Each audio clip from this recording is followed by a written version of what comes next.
ರೇಣುಕಾಸ್ವಾಮಿ ಹತ್ಯೆ ಪ್ರಕರಣದಲ್ಲಿ ಜೈಲು ಸೇರಿರುವ ನಟ ದರ್ಶನ್ ಅವರ ಹೆಡ್ ಶೇವ್ ಮಾಡಲಾಗಿದೆ ಎಂದು ತಿಳಿದುಬಂದಿದೆ. ಜೈಲಿನಲ್ಲಿ ವಿಗ್ ಮೇಂಟೈನ್ ಮಾಡುವುದು ಕಷ್ಟವಾದ ಹಿನ್ನೆಲೆ ಈ ನಿರ್ಧಾರ ಕೈಗೊಳ್ಳಲಾಗಿದೆ ಎಂದು ತಿಳಿದುಬಂದಿದೆ.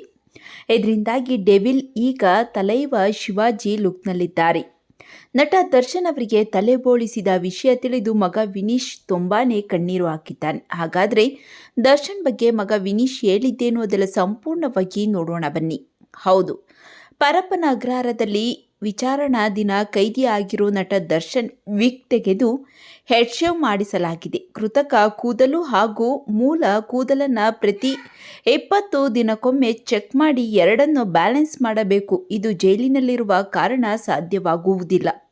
ಅಲ್ಲದೆ ಅದನ್ನು ಮಾಡಿಸೋಕೆ ದರ್ಶನ್ಗೆ ಸಮಯವೂ ಇಲ್ಲ, ಅನುಮತಿಯೂ ಇಲ್ಲ. ಹಾಗಾಗಿ ಹೆಡ್ ಶೇವ್ ಮಾಡಿಸಿದ್ದಾರೆ. ವಿಗ್ ಮೇಂಟೈನ್ ಮಾಡೋದು ಕಷ್ಟವಾದ ನಿಟ್ಟಿನಲ್ಲಿ ಅಧಿಕಾರಿಗಳಿಂದ ಈ ನಿರ್ಧಾರ ಕೈಗೊಂಡಿದ್ದಾರೆ ಎಂದು ತಿಳಿದು ಬಂದಿದೆ. ಸದ್ಯ ತಲೆ ಕೂದಲು ಬೋಳಿಸಿರುವ ಕಾರಣ ವಿಗ್ ಮೇಂಟೆನೆನ್ಸ್ ತಲೆನೋವು ಇಲ್ಲ.